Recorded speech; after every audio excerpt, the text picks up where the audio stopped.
to our next series in the COVID-19's impact on the unconscious mind. I'm glad to see some familiar names here over in our attendees window.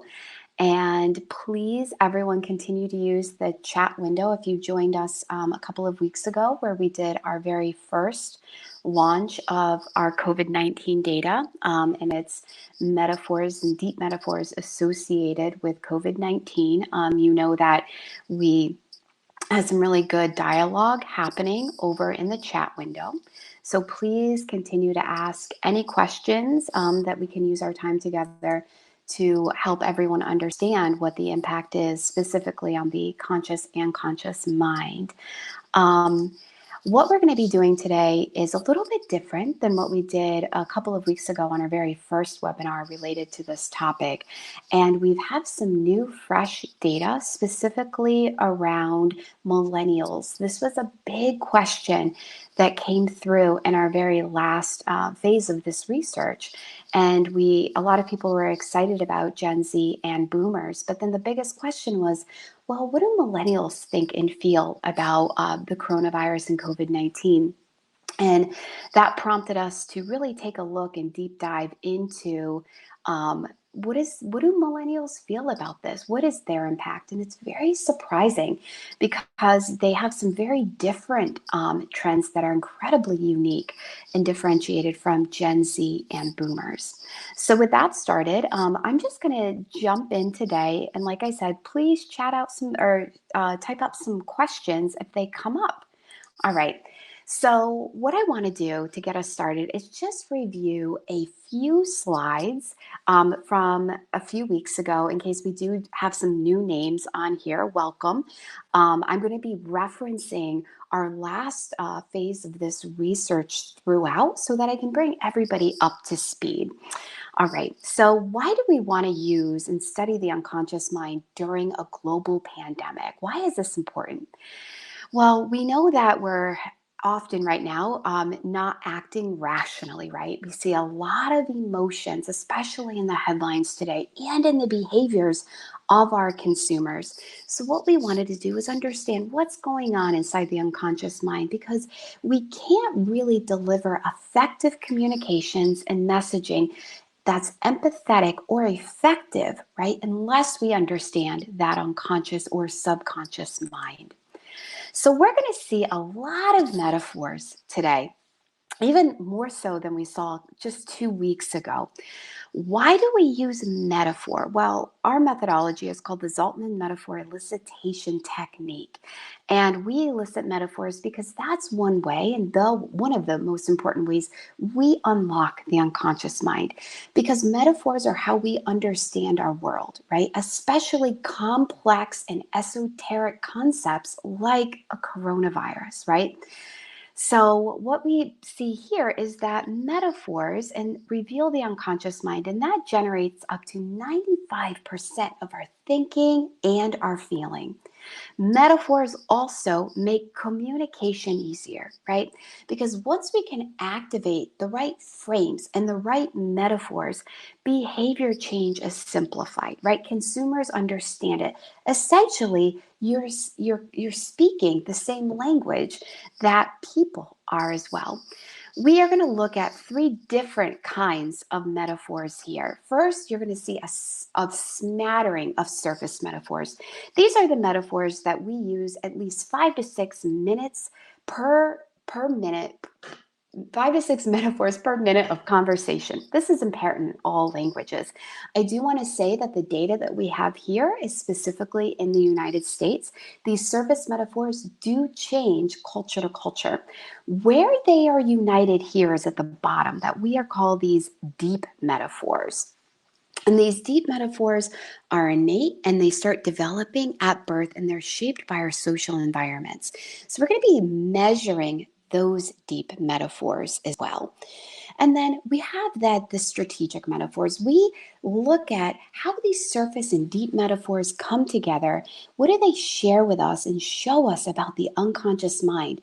And how can we take that and have insights to action? This presentation that we're going to be going through today, I'm going to be going through it rather fast for everyone here because we have insights to action for every strategic metaphor that, that was shared with us. So let's move forward.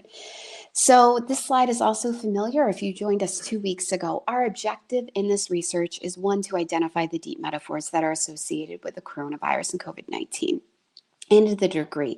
Our objective here today is also to understand how are those metaphors changing. It's been about a month from our last time we ran our simile study, which is the methodology we're using today. So simile is our proprietary tool where we quantify the metaphors at scale.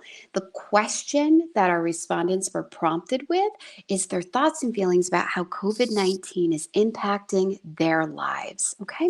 And then we ask them to select images in our database of images that equally represent the deep metaphors and all the various strategic and thematic expressions of those deep metaphors. And by that, and then what we do is we look at their open-ended responses, and those are annotated and analyzed by Olson, Zaltman, ZMet analysts. So we're going to be seeing a lot of verbatims in here in the exact imagery that they chose in our image database. Here you can see an equal representation of boomers, Gen Z, and like I said, now millennials. Awesome. Let's move forward. So for everybody that wasn't able to join us just a couple of weeks ago, I wanted to include a quick snapshot summary of what we found at our last study. So we found that Gen Z and boomers were united with an overwhelming sense of disconnection. Both cohorts were lonely and they were isolated, okay? And that told us when we think about messaging to them, social policies, marketing as well, is that how can we help them feel connected in this increasingly disconnected world that we're in? Now, this is where they get different. Boomers, they use this interesting journey deep metaphor, and they were very optimistic. And we see this changing now when we queried them just last week in mid-April. But in March, they were very optimistic. They thought that they were almost passively biding their time. They were very positive, and they saw a light at the end of the tunnel. That's not necessarily the case anymore, and we're going to go through that in a minute. Gen Z were very different from boomers just last month. They saw COVID-19 as a force that was going to tear apart their lives, and they had three distinct conflict frames. They saw it as a physical force that almost could flip their lives upside down. They framed it as a war and also as a natural disaster force. What we see when we're tracking these metaphors is some of this force now creeping in and changing the unconscious mindset of boomers as well. And we're going to talk about that. But before we do, what we're also doing at a quantitative level is we're tracking the concern and behaviors with these cohorts now. So what we can see is that concern levels seem to be stable, right, across cohorts and age here as well. We can see that from mid-April to when we last queried them in mid-March to mid-April, things are basically holding steady. Okay. Where things are changing as we're tracking this is the concern areas, as I was saying. So these are shifting. We're seeing that concerns around the availability of being able to purchase food is decreasing, as is the medical, capacity. But then what is increasing in terms of our concern is our national economy, and then also the health of our family and friends. We're going to be seeing this as we go through our report as well. All right. Now, when we look at our deep metaphor measurement, I don't want to spend a lot of time on this slide because what we're going to be doing is breaking this apart as we go through the cohorts.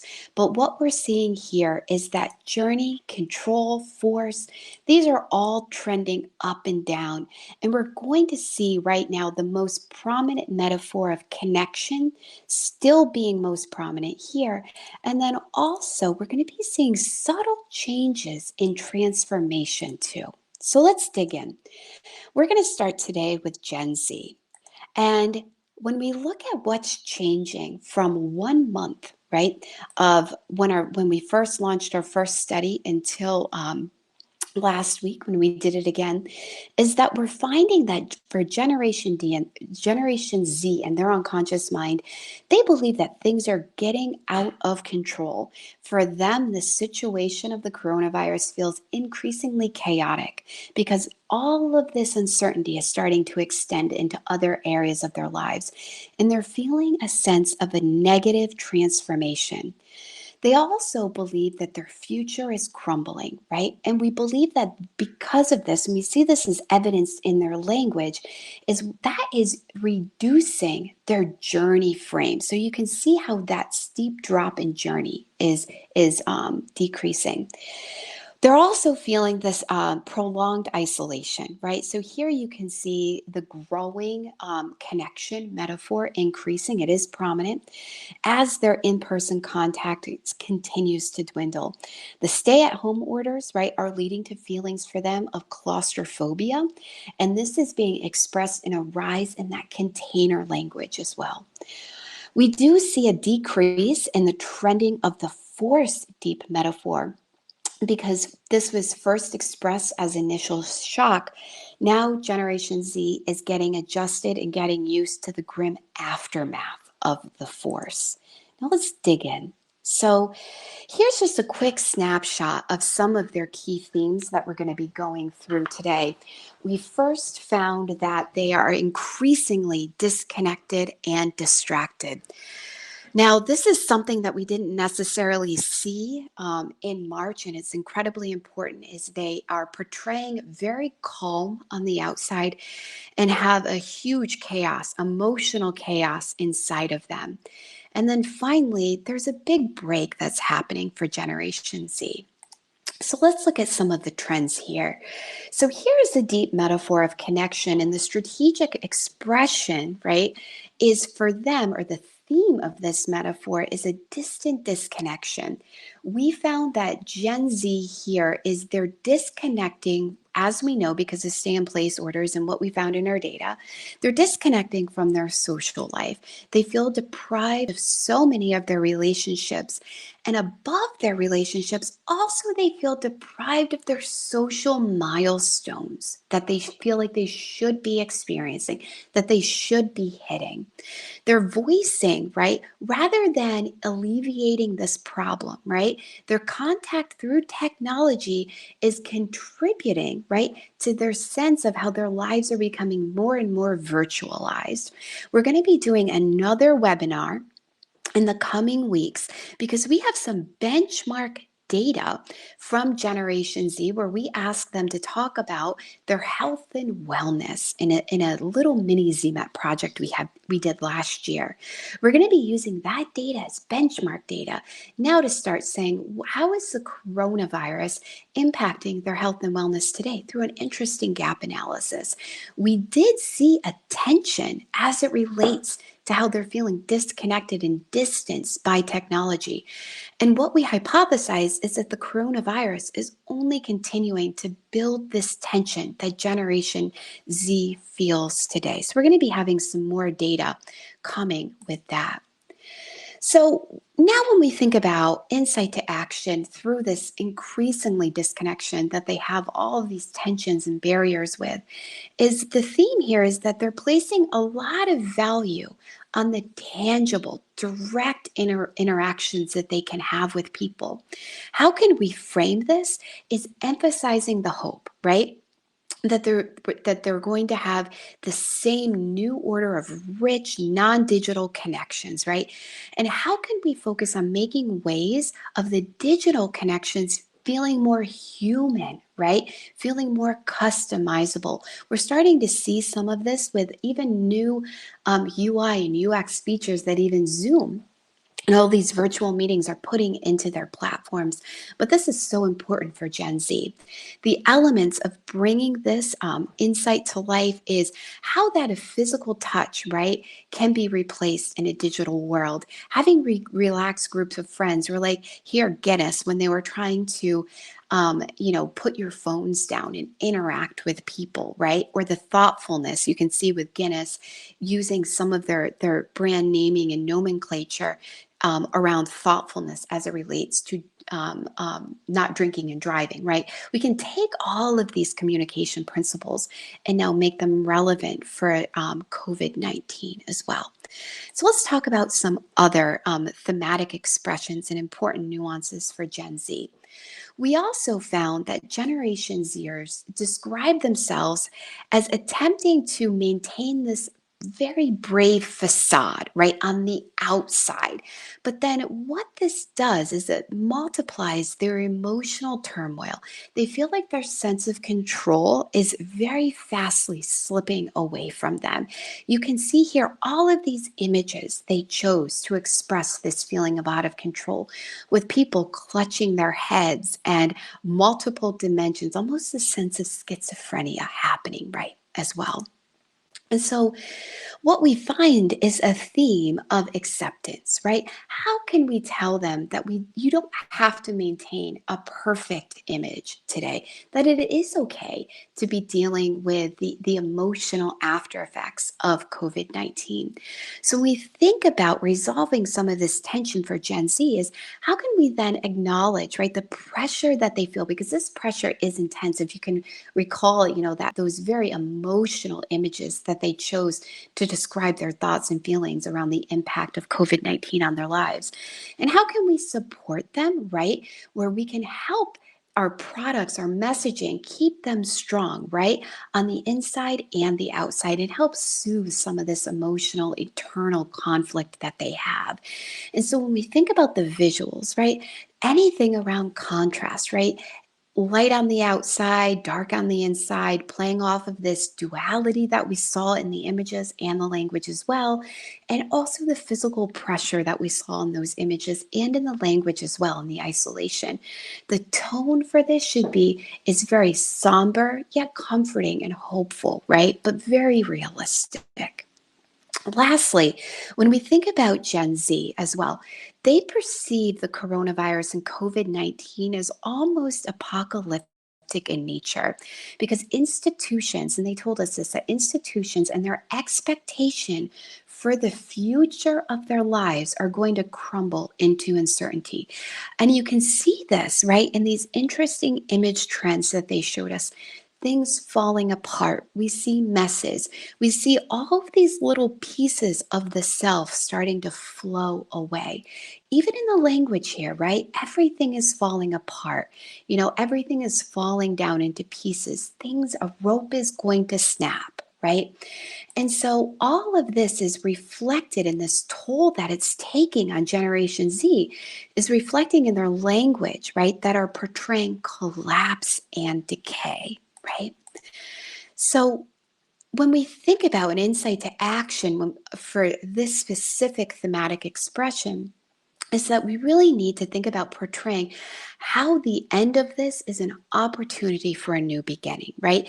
And the idea that some good things are never going to change. I love this image example from Lego that our team found, right? Where you have this person inside this, this piece of all these pieces of the Lego coming together, right? And building something almost hopeful, even with the light, right? And the optimistic light beam coming from behind this. So what we can do is start to frame the transition time that we're living in now as a way that we can reshape things, make things new again, right? Highlight some optimism, because living with this, the emotional turmoil that we're seeing this generation's unconscious have, and this decay and this collapse needs some optimism, right? Because it's incredibly negative for Generation Z today. So how can we have, and we recommend having visuals of the creation process, rebirth, the evolution and the silver lining, almost borrowing a page from what we saw last month with boomers, right? And then here it has to be incredibly optimistic. So Overall, some implications now as we're tracking this cohort's unconscious mind and their metaphors, right? We think about social policy and behavior change implications. Generation Z is feeling incredibly isolated by these digital only interactions. They feel like they're robbed of their social milestones, and they also have pressure to maintain this brave face while they're intensely struggling emotionally, right? And then they also view the world as collapsing. And what that's doing is triggering a similar internal strain. So, how can, in our communications, support this? What we can do is focus right now on our post COVID messaging and offer ways to make the digital interactions more tangible, right? So, especially if we're doing any digital advertising, how is it that we can put more human elements in it so that it feels more humanistic for them? And then how can we also offer acceptance, right, for their conflicted state of being and support them in helping them maintain the image they want, because they do want to feel and portray the sense that they have this all together on the outside. So how can we then help them continue to do that? And finally, reframing the destruction as a chance to build something new while seeking solace in the cherished moments that they have now and their favorite things that they're doing. So now let's move on to boomers. So here's what's changing with boomers, because boomers are going through an entirely different change in their unconscious minds. So this drawn out separation from their loved ones is manifesting, right, in a change as we track their unconscious mind. So we're seeing an increase in the connection metaphor that's being expressed as a disconnection. The impact of the COVID crisis as well is feeling even more dramatic in the force metaphor. Here, if you notice, we see the force metaphor building for boomers. We're going to talk about this in just a minute because it's incredibly interesting. We're seeing some similarities to them of where Generation Z was just last month. Finally, journey as a metaphor is also changing a bit, but the subtype, right, that thematic expression of journey has changed. They were just last month, they were talking from sort of, being on this very positive pathway, and now it's a different path. It's very long and it's unknown, and they're not feeling as confident in the journey now. So let's jump in. So here's a quick snapshot of boomers today. We're going to be talking about the connection, and we're calling this area the very distant relatives. This is an area where boomers are struggling. They're also, when we think about that journey we just talked about, they're facing a fork in the road. And they're also trying to figure out unconsciously how they're going to weather the storm of COVID-19. And this is all those force metaphors that we're seeing starting to leak into their unconscious mind. So let's start with connection. The strategic expression, or that strategic theme here, not surprisingly, is boomers are struggling with the isolation. They're talking about feeling deserted. The image here of the astronaut. One boomer said that, they're imagining this is what an astronaut feels like, isolated, right? Watching each day end slowly. And what they're experiencing is this disconnection as a form of physical and emotional separation. And this is important. And they're using imagery that's featuring themselves literally detached from their surroundings, right? And they're grappling with the loss of their routines and the routines that they've had with loved ones as well. So what we wanted to do was, when we think about bringing this insight to life, is there was this beautiful example that I highly recommend everyone looks up. It was put out in the UK around the holiday times, and it was these two little bears that were they were going through Heathrow, and they were going home, right, over the holidays to see their loved ones. And it was a very emotional ad. It pulled at our hearts. It pulled at the heartstrings. It went viral, right? And the two bears at the end of the the ad, they transformed into the physical human representation of the actual grandparents. And it ended by saying coming home, right, is the best gift of all. And their grandkids ran and jumped into their arms. And it really highlights the theme, right, that for boomers that they want, which is that reuniting is worthwhile no matter what the social distance is. And the framing is that closing the distance is possible between our loved ones. We can help achieve this, right, through any means possible. And it's a worthwhile emotional experience that's going to help them feel less alone. The elements for the visuals is anything involving physical presence and how we can close the gap, close distances, and start doing that through traditions. And the tone is very sentimental, it's very sweet, nostalgic, moving. I highly recommend Googling this advertising.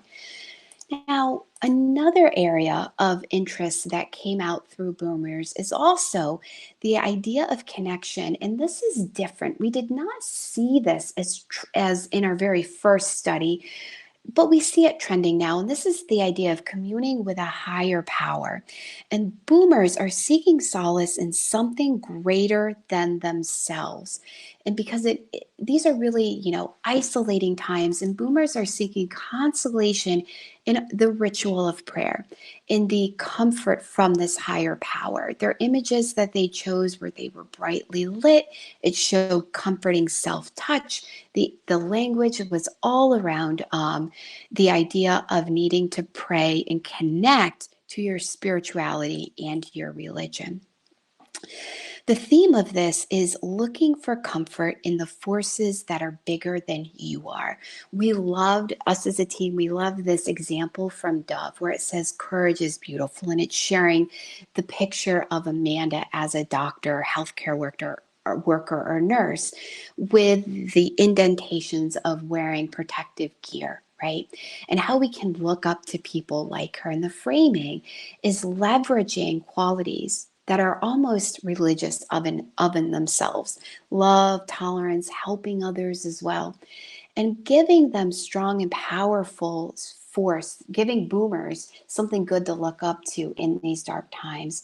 The visuals are all around selfless acts of people, humanitarianism. The tone is kind and very, very reverent. Now, lastly, before we start talking about the force that we see in boomers, this is how we're seeing a shift in the journey metaphor. When we spoke just 2 weeks ago, the strategic expression was really almost passively biding my time. If you can remember, it was very the straight journey with an end in sight.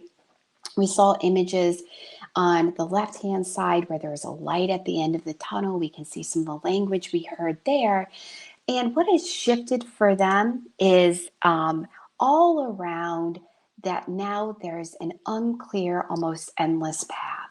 You can see the change in language. We're on a long and lonely road with no end in sight. Who knows how long we're going to be here? And everything is a journey into the unknown. This is an incredibly different frame of the journey deep metaphor that has dramatically shifted in just a month for boomers. So what we recommend is how we can show them going back and the eventual return to normal, focusing more on that light of the end of the tunnel for boomers. And here it's that a return to normal is imminent for them, but it's going to require patience and being responsible. This tone is very comforting, warm, hopeful, but very firm and authoritative as well. The visuals, I love this example here where there's, again, the light at the end of the tunnel, pathways, utopia, travel images as well. Lastly, I'm really excited to get to this because this is interesting. When we see a surge in the force metaphor and the strategic expression here of weathering the storm, you can see the images that are showing. We're seeing more tornadoes, hurricanes here, tsunamis. Boomers shared with us that their unconscious mind is shifting. Or initially, they were less concerned with the impression of COVID on their lives. And now they liken this to a big societal destruction, right? And that they have to endure. And though they're seeming confident, they believe that they're going to get through this unharmed, but it definitely feels more ominous to them.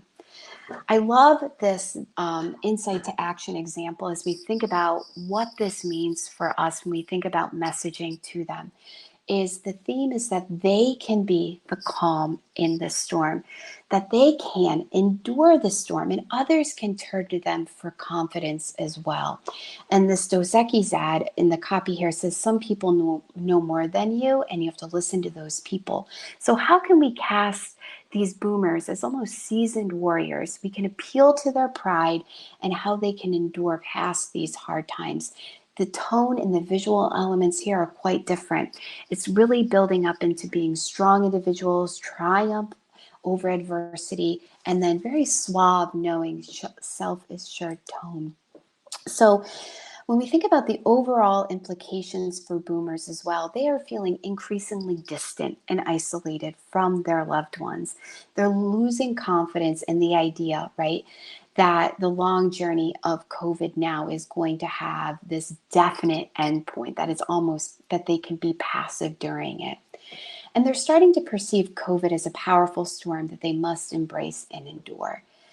And we believe that we have to focus and recommend focusing communications on how they can close the distance between their loved ones and how we can represent that as physical distance when possible, because that mirrors how they're thinking about this in their unconscious mind.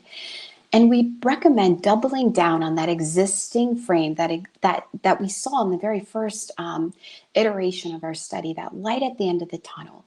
And how can we build in concrete steps that can make them feel like there is light at the tunnel, because they need that. And then also placing emphasis on the reassuring their own inner strength and experience, and how that can provide themselves and even others, right, socially, to keep going. Now, millennials, we don't have anything to compare millennials to, because this is the first time that we've queried this group. So we're going to keep this in mind moving forward to see how their unconscious mind and metaphors are trending and changing. So let's just talk about them and what we've learned from this very first iteration of millennials. So the snapshot here, what we're going to be talking about, is very different. And they have different themes of all of these metaphors than generation and boomers do. They are quite differentiated. So first, we're going to talk about bonding and self-discovery. Where other generations are feeling disconnected, millennials are different. They're connecting in different ways. They're also, when they're talking about feeling out of control, we're seeing interesting image and language trends, and they talk about their fate not being their own. Similar, but also a little bit different than the other generational cohorts, is that they talk about their lives almost being frozen, and they also have chaos happening. So let's dig in. Now, what I was talking about with connection, here, millennials are connecting to others. And this is interesting. They selected images from our database, and they're using language in their open-ended response that reference connecting to other people. Specifically, that was their immediate family, including their children and even their pets. So you can see they were attuned to the pet imagery and animal imagery that exists in the Simile database. They talked about in their open-ended languages, things around love, appreciating each other, and enjoying the time that they have together. And when we think about how we can leverage these insights, I love this example from IKEA, right? In that Together We Eat. And the copy here says how food can bring people together, create better everyday lives at home, right? And how IKEA supported that and created a place to eat, love, laugh, and enjoy being together. This is essentially, right, the theme of bonding with family and sharing quality time together. The framing is emphasizing ways that you can appreciate, bond with your family, bond with your pets, without calling out COVID directly as the reason. And we believe and recommend that there's an opportunity to genuinely promote all of these opportunities that millennials specifically have for reconnection. The visual and tone elements are here, are group time, kids, families, pets, all these little things in life. And the tone is very lighthearted yet warm. Another theme that we found is also around connection, and that's around your connection to self. Millennials selected images and use language here that reference connecting to their self, to their interests, to their creativity. They told us that right now the COVID-19 and the coronavirus have provided a safe space for them where they can reflect, where they can feel creative. That's an opportunity where they can let creativity bloom, where they're going to pursue and have the ability to pursue those passions. And you can see imagery here around that. And this image that was some content right now that Vans put off where you can make something out of a shoebox. And there was this interesting diorama with skateboards and the brand messaging of going off the wall. And here the theme is all around introspection and creative passion.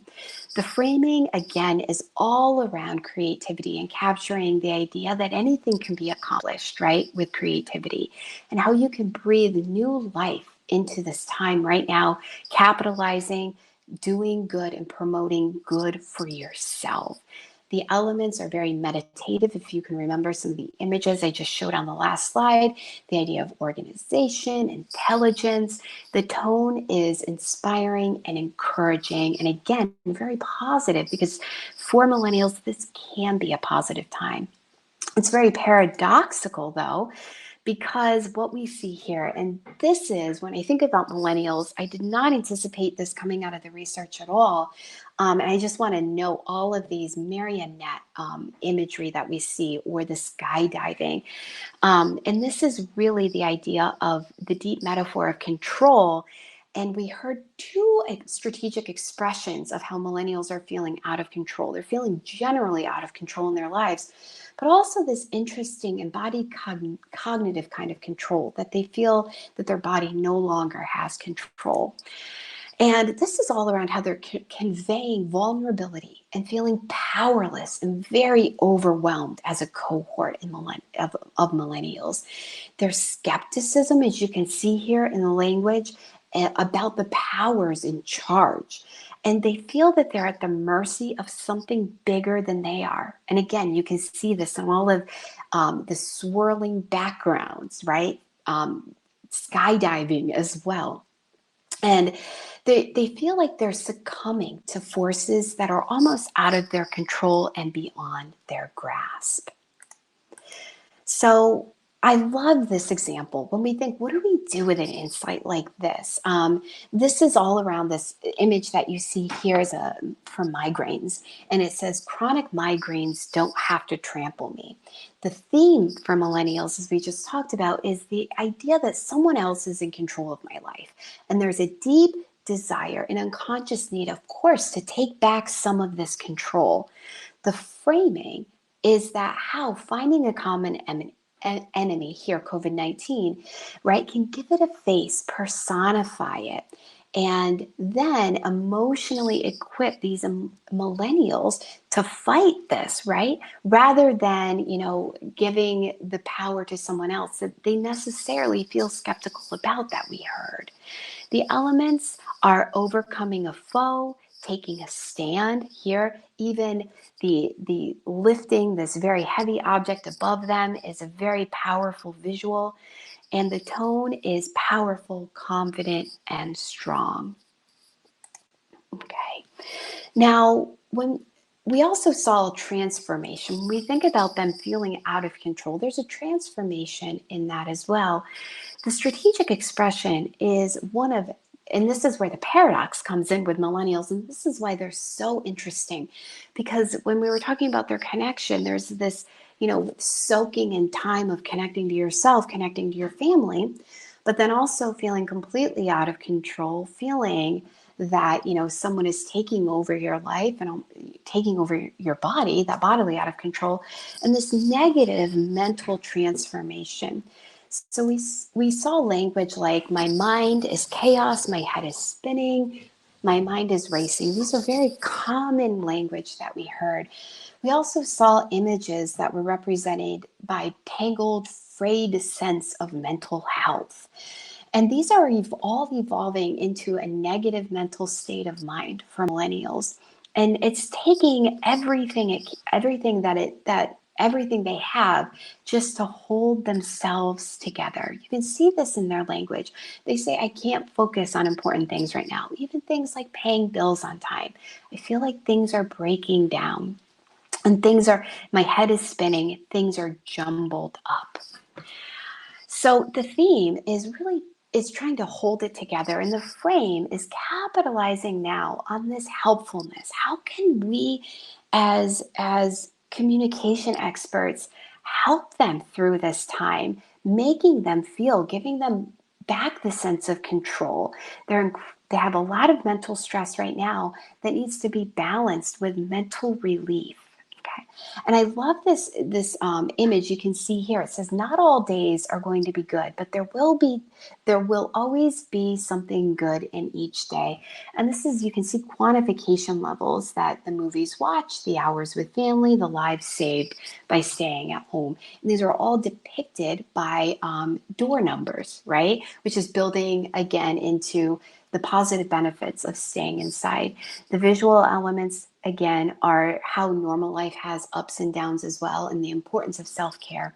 The tone is respect and honor. So we're going to be sharing a case study in just a minute because we've worked with one organization and how we brought these questions and communicated a lot of these metaphors and brought them to action. But before we do that, let me sum up millennials. So when we think about social policy behavior change implications, is that for millennials, the extra time at home has meant extra family bonding time and a means of self-exploration, self-appreciation. Creativity is blossoming. But the current situation places them at the mercy of higher forces who they feel skeptical about. They feel, dubious of things that are going on. And this is leading for them to a negative mental transformation.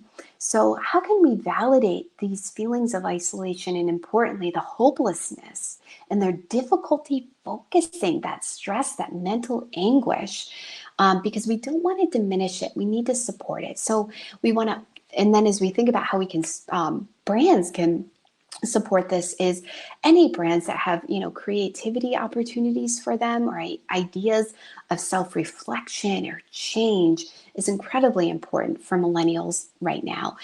And then also we recommend providing hope, right? Because things are feeling uncontrolled, they feel like they don't have any sense of autonomy right now, is giving them this hope, giving them a sense of this control back. And that campaigns today should feel honest, genuine, and non-judgmental, because they're probably feeling a sense of judgment, right? With this mental anguish, this stress, this, I can't even remember to pay my bills right now. I love that anecdote that person shared with us. And we need to sympathize with that rather than trying to fix it, okay? All right, so I know that there's a lot of really great questions going on. I'm going to share a very quick case study and then open it up. So if anyone has questions on millennials, Gen Z, or boomers, please share those now. We can come back to them at our Q&A at the end.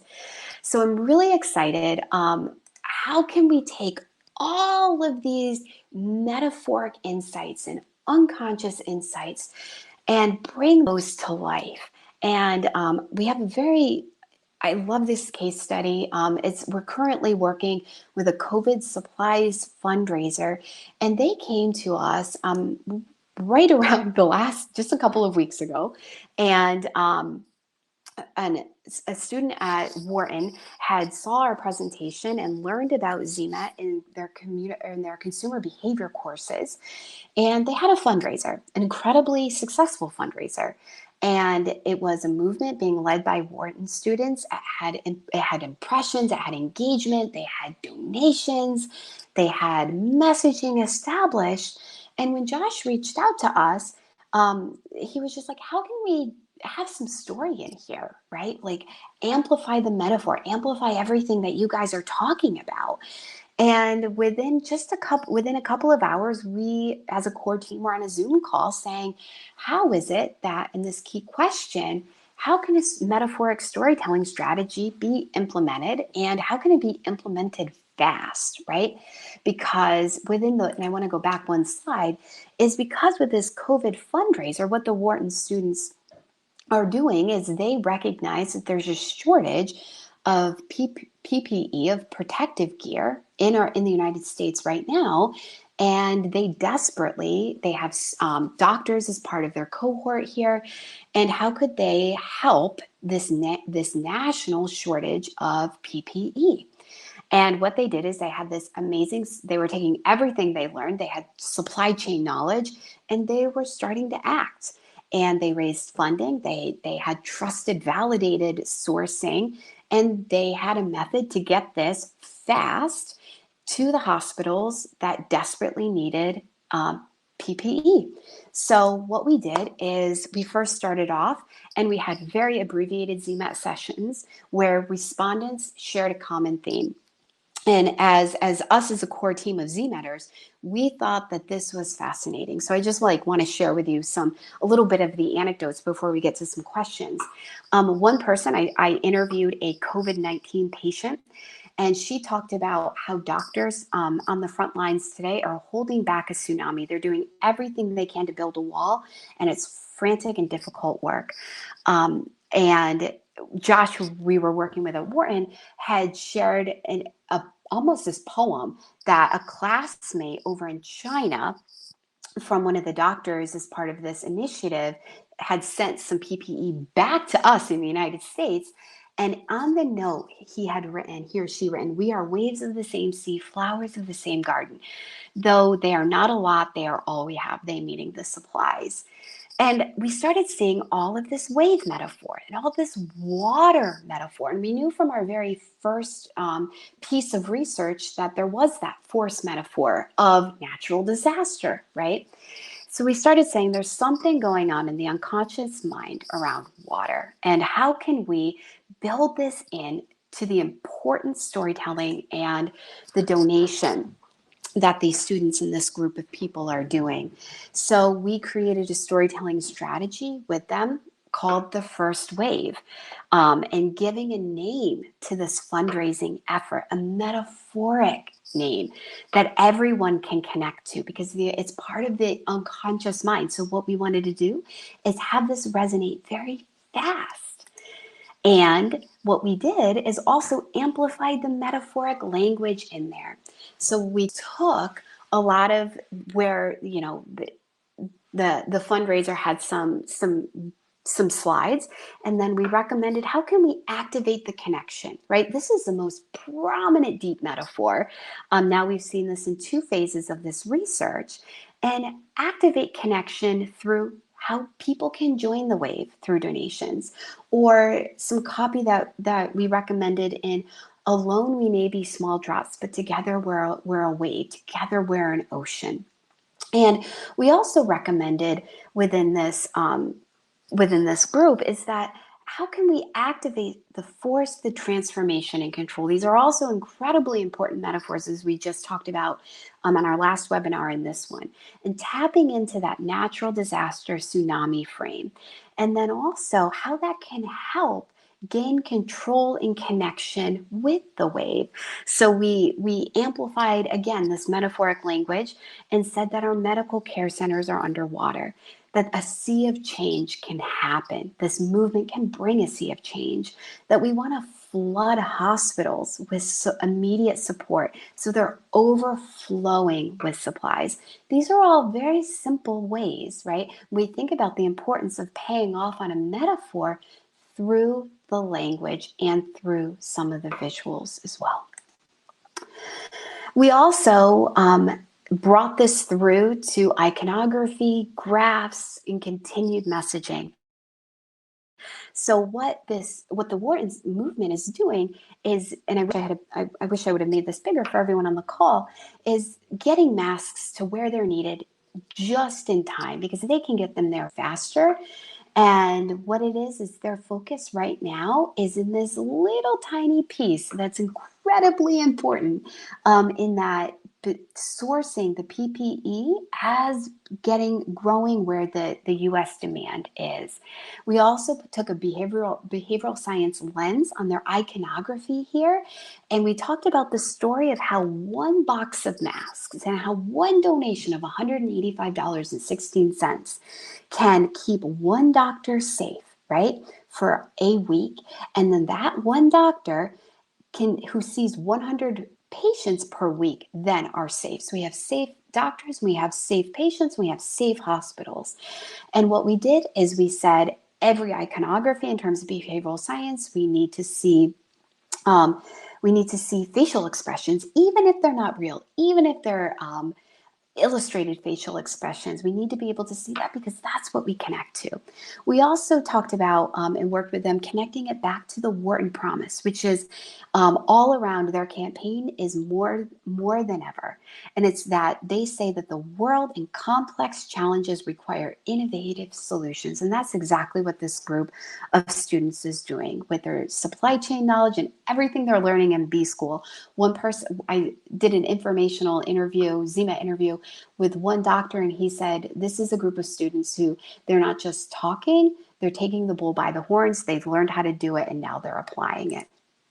And lastly, I invite everyone on this call to go and look at thefirstwave.org.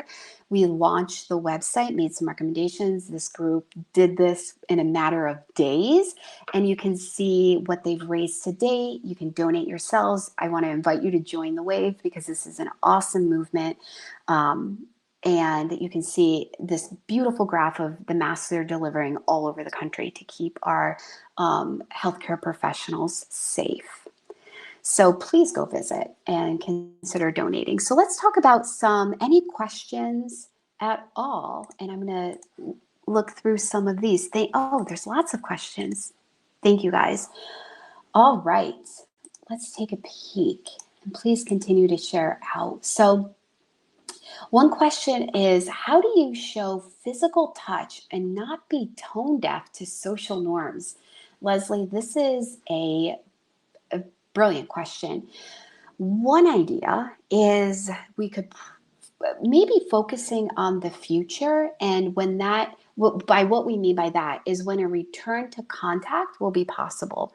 We want to avoid the overt or too many overt responses to COVID. And that Guinness, they have a great commercial on this, and we can share this with you to the effect of that. And it says, when all of this is over, go visit your local bar for a pint of beer. And that shows the kinds of social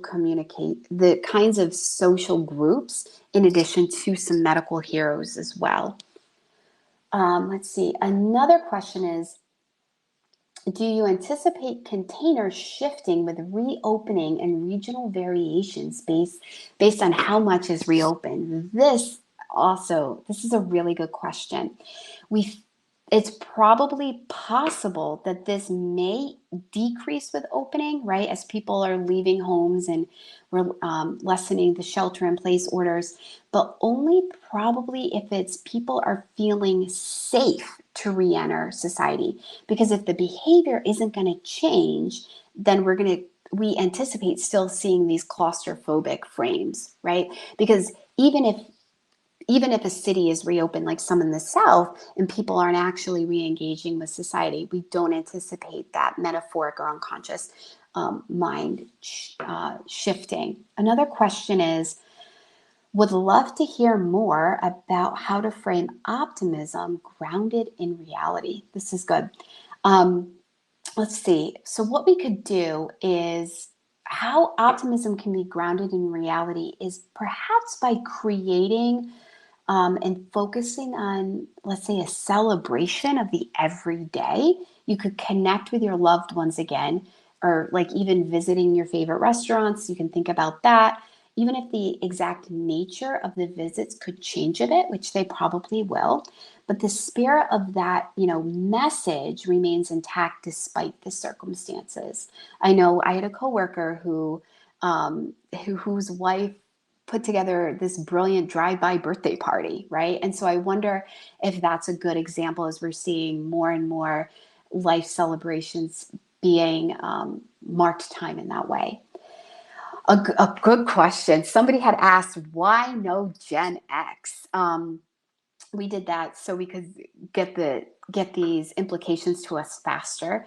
And also Gen X is very small. And when we looked at balancing Gen X versus millennials as well, there was just an overwhelming desire for millennial data. So we did choose to go with millennials just based on feedback. So if there's any more feedback, please, let me put up our email address right now. Please email us right here at hello@olsonzaltman.com. And we can definitely take that under advisement as we continue to look at the impact of COVID on the unconscious mind.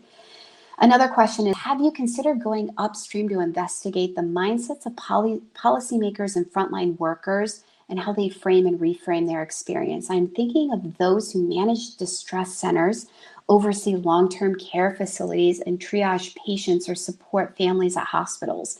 I understand that they are busy. That's true. But each person is an insight source who has a wealth of insights from the field. And I totally agree, because with my work with Wharton, talking to those doctors, nurses on the front line, those were very sobering Zima interviews. I will absolutely never forget them and what they're going through. I agree. And I think this is very interesting. And we had several frontline workers participate in the study. We did see them. They're definitely more emotionally shaken. And I think this would be really interesting to consider in the future. And again, if anyone has any ideas, please do email us. Another question is, how did the firstwave.org draw visitors to the website, gain visibility to activate donations? Great question. We're just launching the website now. We're going to be doing a social media sprint very, very soon. So if anybody is friends with us on Olson Zaltman, please, you're going to be seeing us sharing out this critical work and continuing this messaging on LinkedIn and our social platforms. So if you do see that, please help us spread the message by sharing our posts and by putting them on your profile as well, and asking all of our colleagues to join this wave to get protective gear to the front lines and utilizing these insights, because it is so important. So one other question, let's see.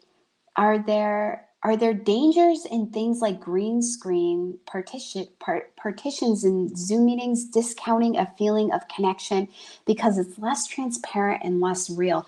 This is a great question, right? Philosophically, because we can do this in technology. We weren't really doing it before. We could be putting invisible backgrounds. I've been reading interesting things where people are doing loops of themselves, right? Not participating in Zoom calls, but taking screenshots in Zoom calls, which could be amplifying that need, right? Of I have control on the outside and I feel chaotic and like I'm falling apart on the inside. So I think that's really interesting. And there probably are dangers to that behavior that Generation Z doesn't even recognize that they're doing it, and it's making them, it's only amplifying how they feel. Okay, one last question. Any past or future metaphor work about how people who have been isolated in the past, such as those with immune issues, even if temporary? This is we've done some ZMET studies on patients who've had to isolate themselves, and that would be fascinating. They say perhaps they have useful metaphors for how we can navigate those waters. Interesting metaphor. See, we see metaphor water everywhere as it relates to this time. Could include those who have cared for them as well. That's brilliant. Thank you for sharing that comment, because I'm sure they have a wealth of insights to share on how they have definitely navigated those challenges in these difficult times. Wonderful. I see a lot of great comment in there as well. I would love, if there's interest in the firstwave.org, I'll probably continue to share this case study out. because we are just getting started with this movement, and it does seem like there's a lot of interest in the metaphor. So thank you everyone for joining, and please join us in a couple of weeks. Like I said at the start, what we're going to be doing is taking our benchmark data of Generation Z, how they think and feel about health and wellness before COVID. We have all of this rich ZMAT data. Now we have how they think and feel about how coronavirus is impacting their health and wellness. As you can obviously see, their mental health is strained and they're feeling disconnected because of these the way that we're virtually living our lives now. And so what we're going to be doing is a gap analysis, and that's only specific to Generation Z, but I hope everyone joins us and we'll have some continued updates as it relates to the first wave. So thank you all so much, and stay